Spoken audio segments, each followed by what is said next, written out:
Very good afternoon to everyone who's joined us, and thank you very much, and a very warm welcome to Working Options and our Masterclass today as part of our Career Pathways programme. Our Masterclass today is being delivered on behalf of Working Options by Erevena. Erevena are going to lead you through some amazing top tips around sorting out your LinkedIn profile. So please take this opportunity to ask the experts any questions at all that you feel will help you develop your skills within this subset of professional outcomes for you. It's part of our whole agenda of supporting young people and developing their employability and life skills. We have Lucy, who's going to join us first of all from Erevena and introduce her team.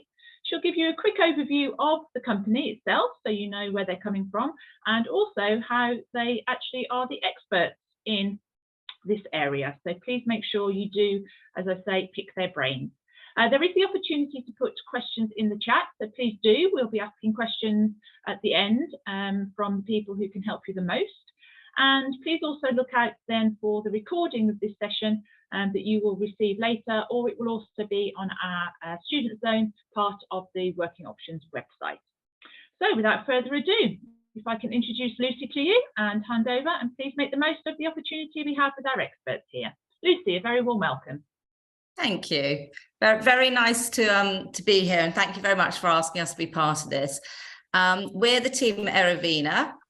If I can just have, so I'm Lucy. I'm the chief marketing officer. Basically means I run marketing at Erevena. So I help promote the company to our clients and the candidates that we work with. And I'm joined by my colleagues Emily, Charles, and Gemma. And they use LinkedIn every day as part of their role for research purposes and researching candidates and clients. And they're going to share with you the expertise that they've developed and some good hints and tips about using LinkedIn. So just very briefly, who are Erevena? Oh, sorry, just quickly, this is what we're going to cover. We're going to cover what is LinkedIn, who are Erevena. Gemma's going to do a really useful practical session on setting yourself up on LinkedIn. So how do you actually get started? Emily's going to talk about using LinkedIn for searching for a job and how you go about doing that. And then Charles is going to cover using LinkedIn for research. So how you can go about researching different companies and different people using LinkedIn. And then at the end, we'll have questions and answers. So as we go through, if you think of something, please do stick it in the chat, and we'll try and cover all the questions at the end. So who are Erevena? Very briefly, we're a boutique executive search firm. So that sounds very exciting. Actually, we're a specialist recruiter. We recruit senior people for our clients. So some of our clients that you might have heard of, people like BeReal, Too Good To Go, and Zoom. These are all tech companies who are growing very quickly, and they need our help to identify and hire the best leaders for their business. So when they have that need, they will employ Erevena, and we will go off and we will research the market, and we'll use our network and we will assess the market, and we'll come up with a list of suitable candidates for them, and we'll help them hire the best person for a particular role. And obviously we use LinkedIn extensively for doing this. So what is LinkedIn? It's actually a social networking platform. So similar to an Instagram, but it's actually for professional use. I try and keep my professional and my social use of networks very separate. So there is certain information that I'll put on LinkedIn about my job and things that are relevant to my job and my role, but I wouldn't put things that I would necessarily put on Instagram, for example. So it's very different. It's for professional use. It was launched in 2003 and is actually owned by Microsoft now, and it's the largest professional platform, 875 million members, which sounds like a lot, but it's actually only about half of Instagram, but it's a lot of people. And it's for connecting and networking across across industries, with people that you've got something in common with, people that you want to get to know and get to understand. But also companies have profiles on LinkedIn. So I'm responsible for the Erevena profile on LinkedIn. And we do that to market our services, both to potential clients, but also to potential employees. So we use it as a recruiting tool ourselves, and we'll talk a little bit more about that in a minute. And every week, over 52 million people are using LinkedIn to look for a job or an internship. So it's a really useful way of looking for a potential job. And it's never too early to start. 20% of users between the ages of 18 and 24. So, don't leave it. I would say have a look and follow some of the tips that you're going to hear about now, and get yourself started on LinkedIn. So I'm going to hand over to Gemma, who's going to lead you through how to set up your profile. Hi everyone, so I'm Gemma, and I joined Erevena about 6 months ago. I came out of uni in Liverpool. I did international business and joined Erevena with a grad job. So really exciting, and I understand the position you guys are all in. So this is my profile. By no means your perfect profile, but hopefully gives you some ideas about what a LinkedIn profile should look like. You can see a few aspects I've included. So about info, so kind of what I'm doing now, what I studied, what I've done in my kind of career, part-time jobs I've done, and my education. So that'll give you kind of a bit of an idea, and feel free to give it a bit of a stalk and have a look, just use it as a template. So I will cover setting up your LinkedIn, and it will cover these 7 steps. When you start setting up on LinkedIn, it will actually prompt you through these different steps. LinkedIn's algorithm rewards you for doing all of them. And so if you have a complete LinkedIn, then you'll actually show up higher in searches. And so you'll be seen more by recruiters. So it's really in your best interest really to set up a complete LinkedIn. So first of all, creating your account.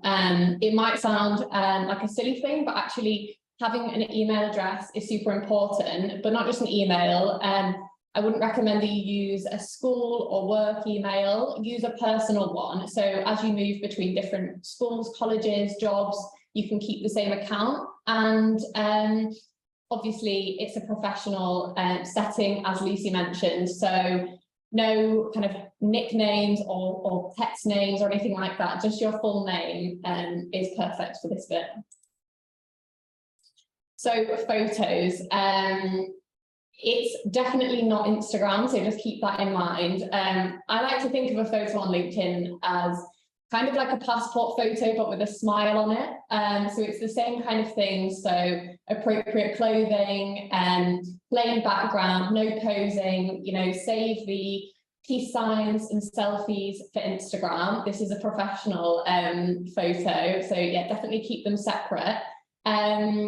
And as you can see at the bottom here, if you actually press on your profile photo when you're on LinkedIn, it will give you the options for different frames. So if you're looking for a job, you can actually set an open to work frame. So whenever anyone comes across your profile, they'll be able to see you're open to work and then can approach you appropriately.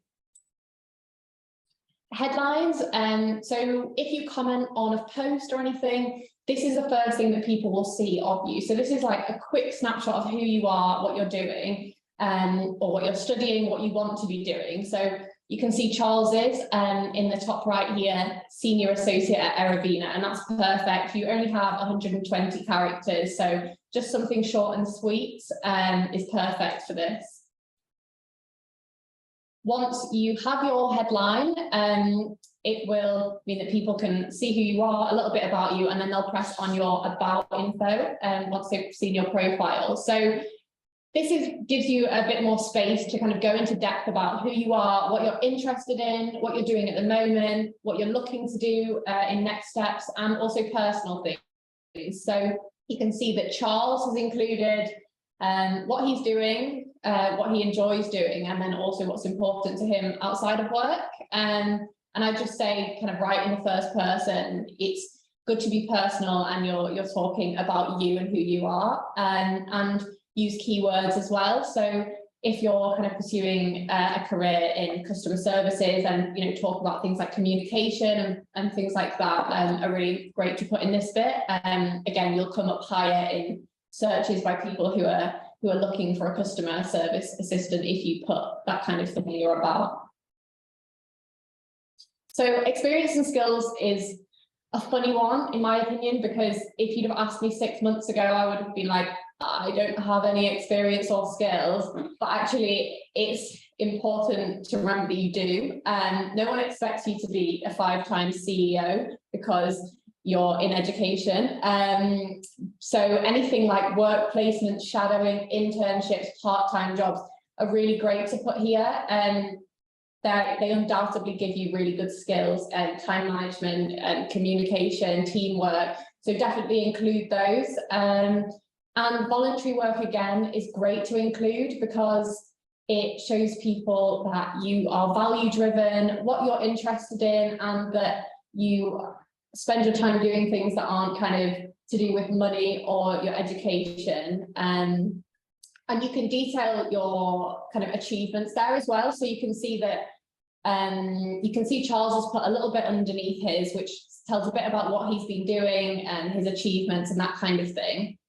And then the skills section is somewhere where you can put all the skills that are relevant for you. And I would focus this towards what you want to do in your career. So as I said, customer service, add communication. If you're wanting to do, I don't know, data analysis, then things like problem solving and kind of mathematical skills would be all great to put in. But people can add up to 50. I wouldn't add 50 because you don't want to blow your own horn too much, but definitely, don't doubt yourself and add quite a few, and people can endorse you. And again, it means you'll be viewed higher on people's searches.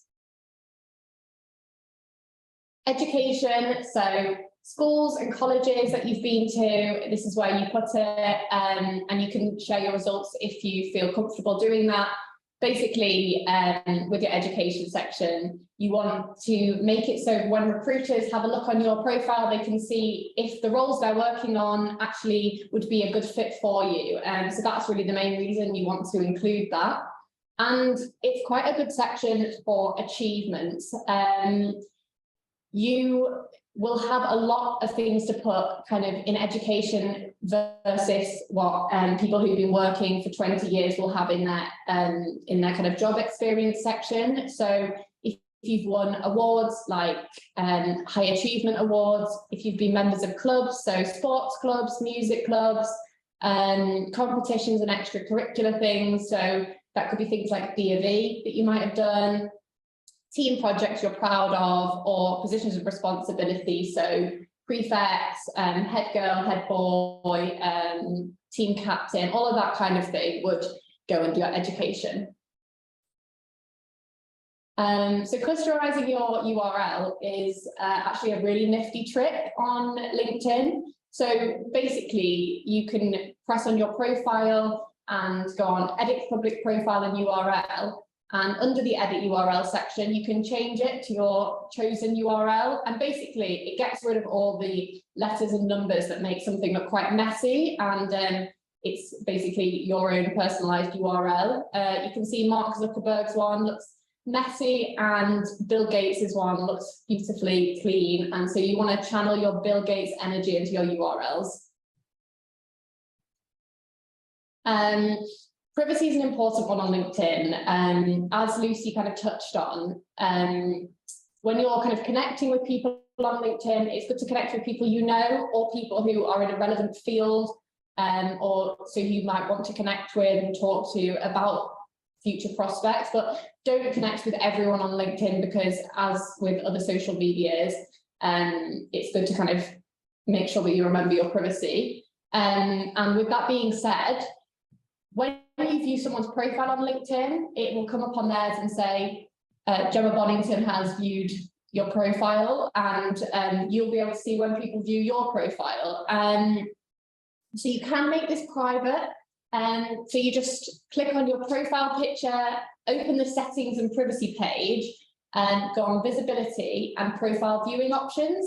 And then, as you can see on the right, what comes up, you can choose kind of to be visible and make it slightly profile. So it would say someone at Erevena, or just make it completely private. And, you know, that's a good way of being able to keep a bit more privacy when you're using LinkedIn. So just a kind of summary of all the setting up and do's and don'ts for LinkedIn, I would highlight really that it is a social media platform. So think of it as a professional Instagram, really. So keep posting, updating it, use kind of comment on different people's posts, like things, share things. I follow like a marketing account because I'm interested in it, like you would do on Instagram, but obviously remember it is a professional site. So use it to make kind of career connections and that kind of thing, and kind of speak in a professional way on there. But that's kind of a bit of a basic intro into setting yourself up. Fab. And I will take over there. Thanks, Gemma. Hi, everyone. My name is Emily. I'm a principal here at Erevena. I've been working in recruitment for, 7 years. I actually started my career recruiting school leavers and graduates. So yeah, all of the stuff that's put together today hopefully is quite helpful as well. So just wanted to do a quick kind of high level on some of the facts and figures and why LinkedIn should be kind of integral to looking for a job, or even just researching the sorts of jobs that you might want to do. So approximately 52 million people search for jobs on LinkedIn every week across the globe. 8 people get hired every minute from LinkedIn. And since COVID, LinkedIn have actually added a little image that you'll probably see as you start to use LinkedIn, where people will say, LinkedIn helped me get this job. So they are very kind of vocal and make it very clear that they are a very successful hiring platform as well as a social networking platform. So again, as you can see from that next stat, there was an 88% increase in hires through LinkedIn in 2022, and part of that was a result of the pandemic. So 57% of job seekers use LinkedIn as a tool, and 101 job seekers submit an application on LinkedIn every second. LinkedIn has done some really useful built some really useful digital tools when you are applying for jobs. So we'll have a look in a minute at a kind of live version, but you can pre-upload your CV. You can create a CV from LinkedIn that basically just enables you to apply for jobs on LinkedIn with a click of a button. And as Lucy said earlier, we here and in all kind of search and recruitment firms use LinkedIn pretty much every day to be part of our process around vetting, hiring, and researching candidates. I don't think Charles and Gemma would probably agree. I think if we couldn't do our jobs, or we wouldn't be able to do our jobs in LinkedIn, we probably wouldn't do this if we didn't have access to LinkedIn. So yeah, just a few things around kind of job searching, and actually, like I said, we'll go through a live version in a second. One of the big things around searching for a job is your location. A lot of jobs on LinkedIn don't actually put a location. So one kind of key tip, if you are searching for jobs on LinkedIn, don't always limit yourself to just, okay, I live in London, I'm going to search for jobs in London, because a lot of jobs may well be able to be done remotely, or it might be that a business is hiring 8 or 9 people across the UK, and so they might not put a location. So if you filter jobs by location, you will only get the jobs that are kind of advertised as being based in those places. So really useful tip. Yeah, mix up your search parameters. One of the kind of most confusing things for us in the industry is someone in one job will describe themselves as a sales manager, and someone will do exactly the same job in another company and they'll call themselves an account manager. So it's really important to be creative around the way that you search for jobs, the words you use, the companies you're looking at, etc. And in fact, instead of going through the next 2 bullet points, I'm just going to go through a live version. I'm just going to share my screen. Let's see if that works. Can everyone see my screen now instead of the presentation? Lucy, can you give me a thumbs up? Was that a thumbs up? Sorry. No, not yet. I think it's I mean, Charles and Gemma, would you be all right? No, we can see it now. It was taking its time. Fantastic. So this is just going to be a quick kind of run through of the tools, tips, tricks, ways that you can search for jobs and make your kind of job application process on LinkedIn kind of quicker and easier. So your homepage on LinkedIn will look like this when you log in. So yeah, it will look like this. Up here is your kind of main toolbar, and right in the middle, you'll see jobs. So if you click on jobs, this is your kind of job searching homepage on LinkedIn. So you can see here, these are my recent job searches. This is kind of part of having a premium LinkedIn, so ignore this bottom box here. On the left is a really, really useful toolbar, and I would recommend everyone has a look at some of the kind of tips and tricks here. As I said earlier, there is actually a resume builder here, so you can click on it.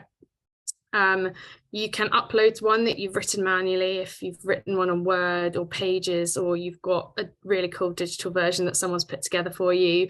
You can upload that and use it, or alternatively, you can hit this little button here, and hopefully you'll have filled in all the really useful information that Gemma just gave you, making sure that it's kind of full of everything it possibly could be around kind of why you're relevant for roles and the experience and skill sets you offer. If you hit create from profile, you can create a job title. So my job title is principal. Click apply. Oh, here we go, principal. Click apply, and it has automatically populated a CV for me, which has my experience, my current role. This is literally just copied and pasted everything that Gemma explained. You will have auto filled in your profile. So this is my summary, my title, etc.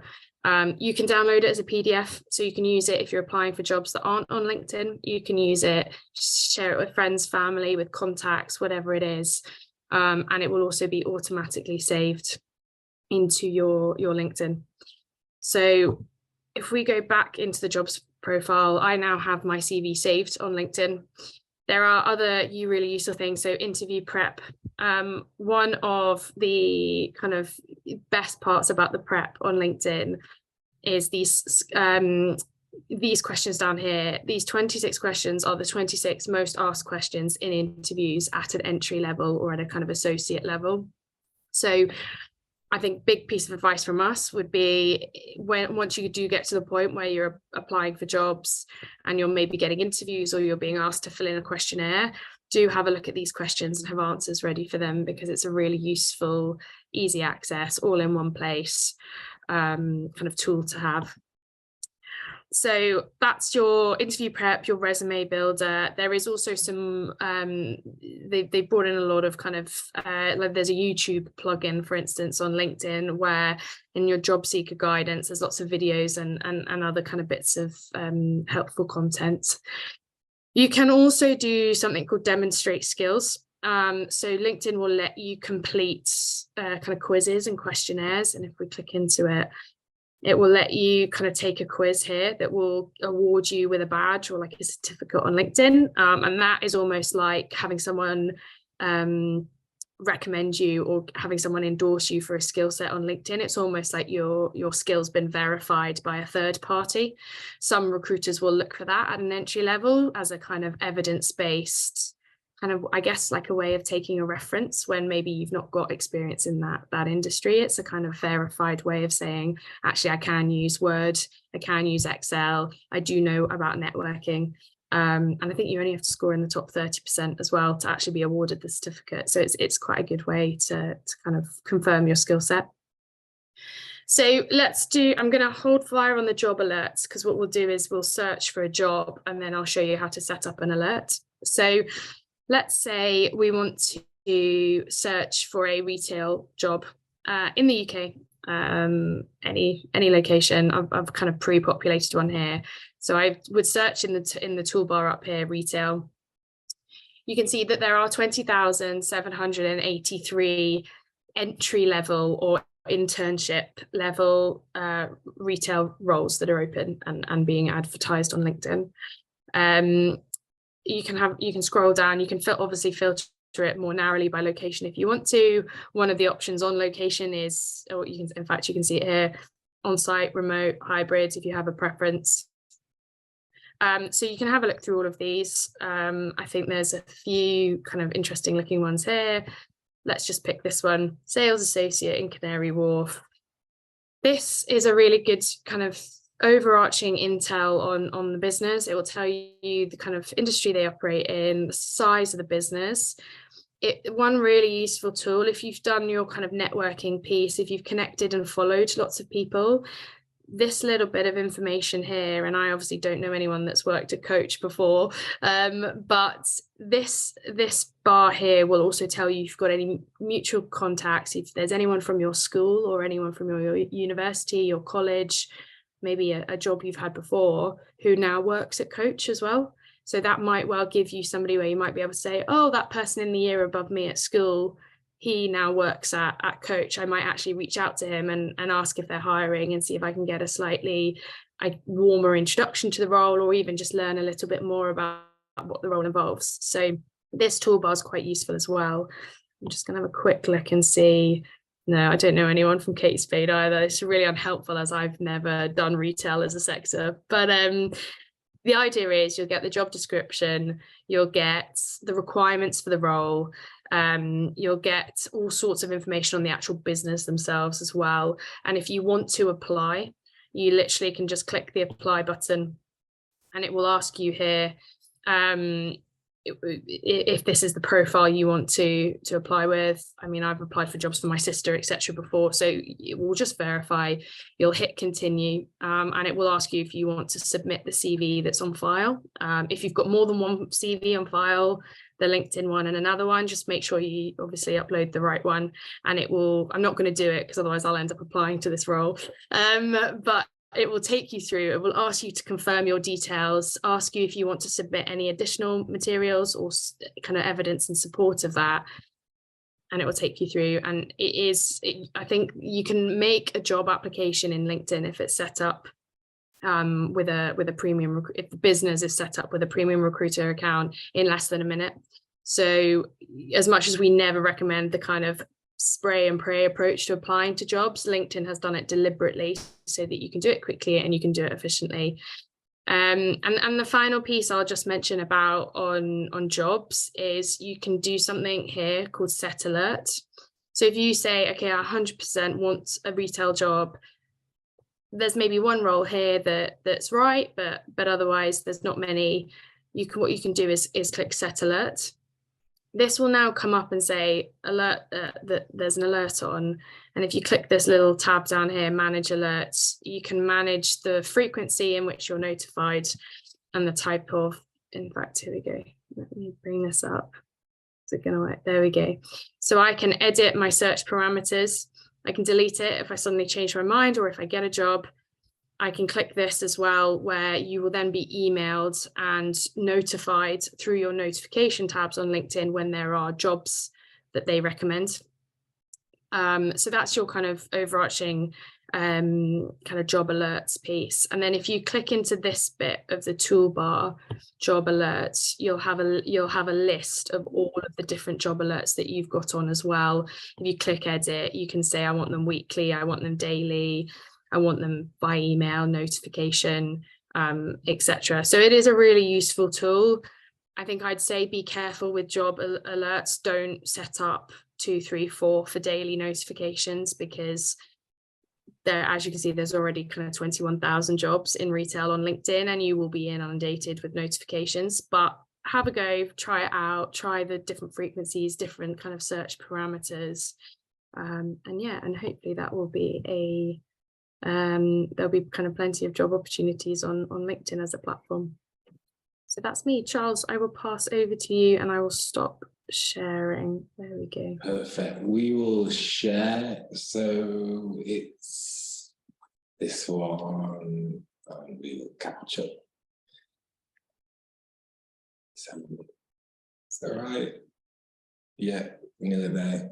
So I'm Charles. You've all seen my profile, so I don't need to give you too much of an introduction. But I think the other part of LinkedIn, once you've set up a profile, once you've had a look at the jobs, you guys are still very young. You might not know what job you want to be in 5-10 years' time. So LinkedIn actually can be a really good search tool to find out, what do you want to be, what role do you need to do to get to that next role. Someone wasn't born a CEO, they become a CEO at 18. Gymshark CEO actually did become a CEO quite early on, but a lot of people have to do various experiences before that. So when you're going to just look for what you want to do in your career, when you think about university, have a look at LinkedIn, have a look at what someone's doing and work backwards. The other side of things as well is when you're going for job interviews, when you're looking at different roles, have a look at other people in a role, have a look how big the company is. You can use LinkedIn as a source of information, so you can go in armed with questions, armed with information, and then really impress your interviewer. So what we'll do, we're just going to, rather than talk through it, similar to Emily, we will sort of go through a search with you so you can see how we would use it every day and how you can pick the information.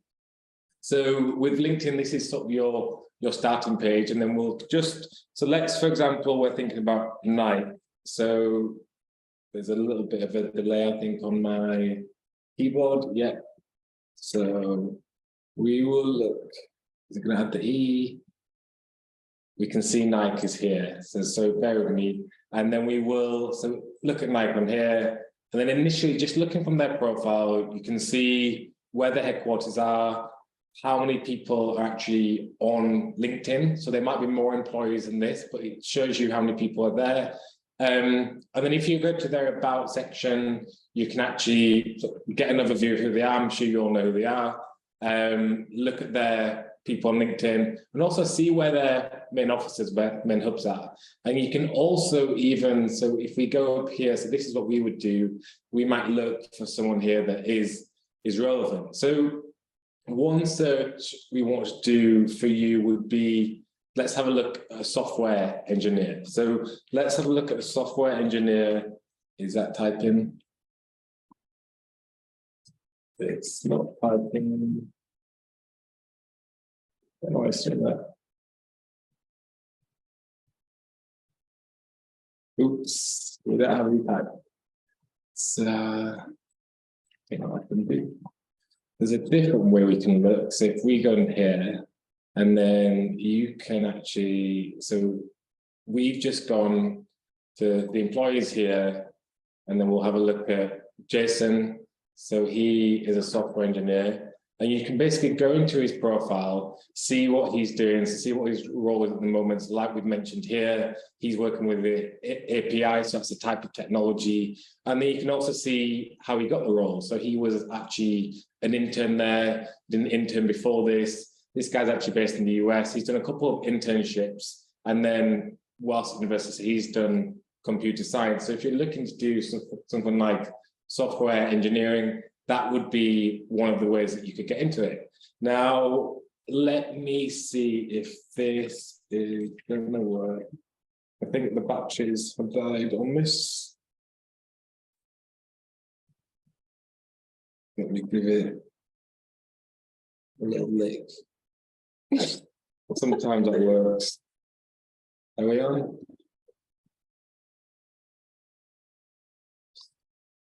Yes, let's go back. So then the next one we want to look at is, so let's have a look at, so let's say you're applying for a role at, where's that gone now? Sorry, that's my diagram. Oh, F11. There you go. So we're going to the search. So let's say we're applying for the software engineering role at Nike. Then one thing you might do is maybe have a look at the head of engineering. Do you see that, guys? The lick worked. So we have a look, head of engineering. So that's likely who a software engineer is going to be reporting into. So we're going to look at people, and this is all in the presentation, which we'll send out to you. We're going to look at current company, so Mike. So this will really refine things. And then let's do location, the UK. So I imagine you guys are all going to be looking there.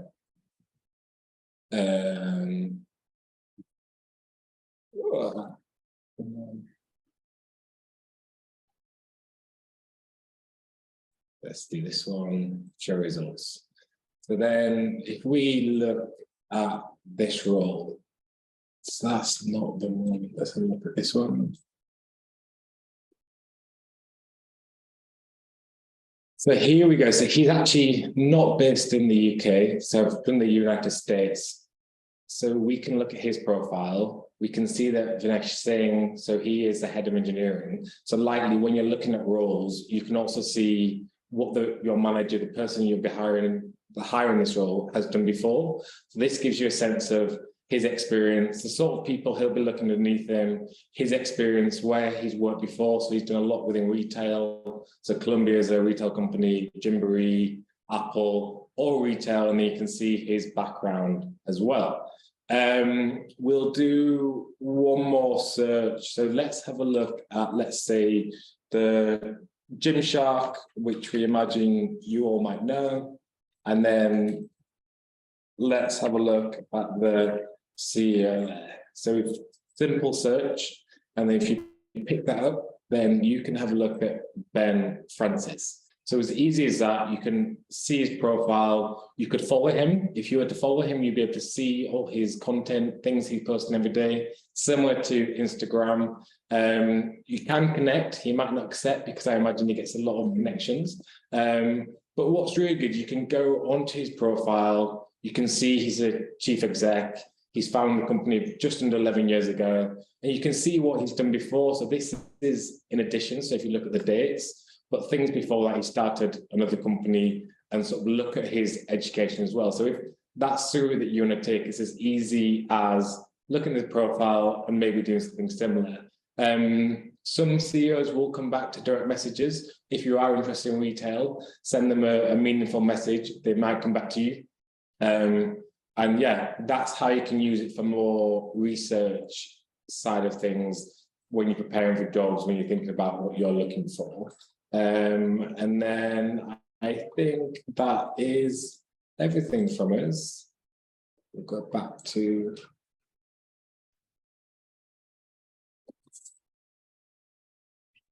Brilliant. Thank you very much to Charles, to Emily, and to Gemma. We've just got a couple of minutes left. Has anyone got any questions? I'm just having a look in the chat. There was a question here from the group. And Charles, maybe you could take this one. What's the difference between following someone and connecting with someone? So with a follow, you don't need any permission. So it's like on Instagram, if someone has a non-private account, you can follow them, you can see their content, everything they put on. You won't be able to direct message them, but all their activity you can see. If you were to connect, you would send a request, they would get a notification, and they would either accept or reject.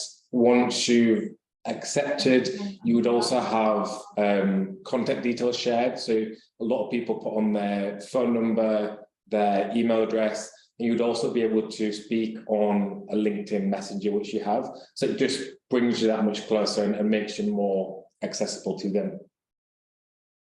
Thank you very much. Another question. When you're writing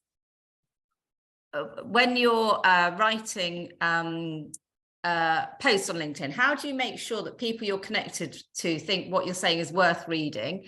And also, how many hashtags are too many? This is something that I wonder about quite frequently. Emily, do you want to have a response to this? Yeah, I think whenever I write posts on LinkedIn, it normally comes from something I've seen on LinkedIn. So a conversation topic, an article I've read. It was International Women's Day yesterday, so there was a lot of content around International Women's Day. I think my advice is always take an article, take an argument point, take a something that's in your industry that's topical, that's relevant, not too controversial, and voice an opinion that's unique. And that way you'll get people to engage with you as an individual as much as the topic you're discussing. So for example, for International Women's Day, I might well take the UN's campaign about it being digital. So the UN's topic for International Women's Day was focused around giving digital access to all women. I might well say this is the UN's kind of argument on it and what they've said about it. In my personal opinion, I think it's not just around giving them access, but it's around empowering them to educate and to use those tools for good. So I think that was possibly not a great example off the top of my head, but the idea is you take something that's interesting, that's engaging, and you add your own opinion on it. In terms of hashtags, the LinkedIn algorithm is designed to make sure that if you're following hashtags, if you're searching hashtags, if you've used a hashtag in one of your posts, then anybody else using that will then have their content directed at you.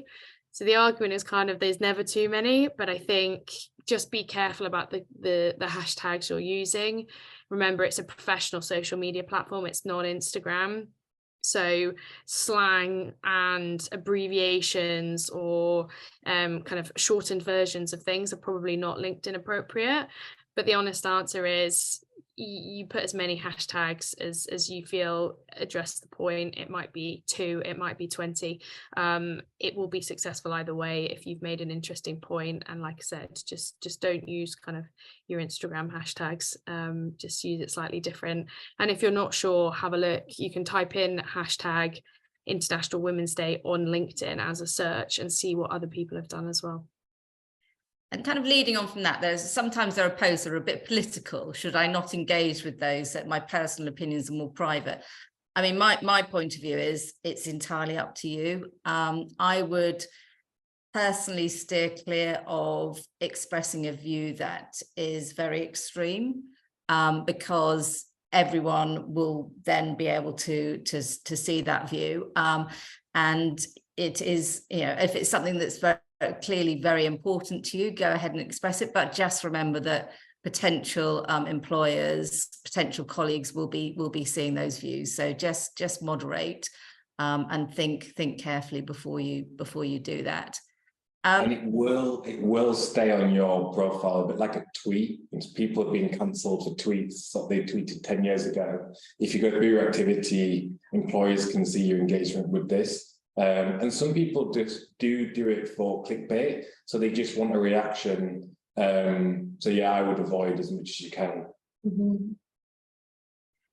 I'm very conscious that we are running over time. I'm not sure, working options, whether we need to wrap up or if we've got time just to do one more question. One more question would be fine, Lucy, please. Yes. Great.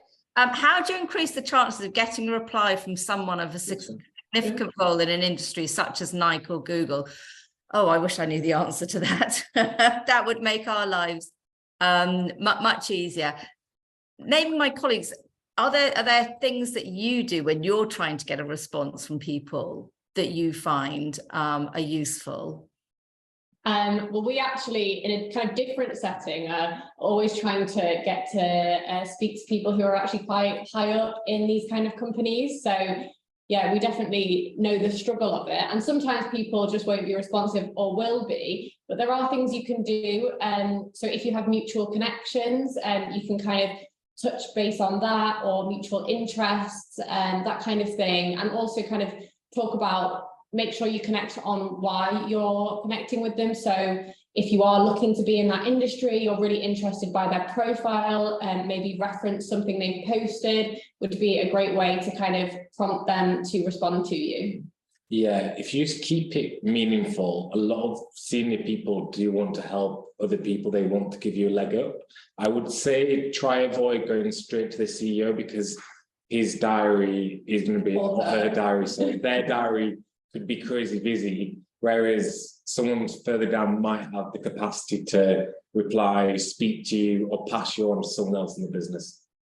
And I think just to add to that, don't be afraid to make it a little bit more personal. So obviously within reason, if you grew up in the same area as where they went to school, or if they've posted something about International Women's Day or posted something about rugby and you're a really big rugby fan, don't be afraid to say, oh, I saw your post about X, I thought it was really interesting, I'm a big rugby fan. Or what is it that Nike have done around International Women's Day, I saw your post and it was really interesting. So don't be afraid to make it a little bit personal and build a bit of rapport that way, but obviously within reason. Don't say, oh, I looked you up on Instagram and I saw that you've got the same kind of dog as me. I think that's probably over the line. But within reason, if you can, make it a bit more memorable and personal. Thank you very much. Well, thank you, and thank you everyone for your time and your attention and for listening to us. We will share the presentation. We're very happy to do that. So there was a lot to cover in there, so please do have a look back at it. And if there is a QR code, if you wouldn't mind leaving some feedback, we'd find that really, really helpful as well. Yeah. We can share that. That's great. Thank you so much to the team of Erevena. And I'm sure if there are any remaining questions or any questions that do come up following now the end of the session, we can get those to you, Lucy, and your team. Yeah, and we can share those out by email to everyone that's come here and joined us today. So thank you very much indeed. A huge amount of top tips, raised curiosity about how LinkedIn can actually support you even further than just, sort of connecting directly with people. Certainly for me, it's raised my awareness now of actually how potentially important it can be for a way of not only finding a job, but actually then getting your own skill set out there for other people. So we wish everyone who's joined us today the very best of luck in their next steps, whether that be onto the next stage of education or actually looking for your first role or your first apprenticeship, first internship. And please do, as I say, get in touch with any further questions if you feel we can help you in any way. The recording, as we've said before, will be shared with you, and you can also find it on our website if you want a recap. But in the meantime, very best wishes, and thank you again to all our team at Erevena.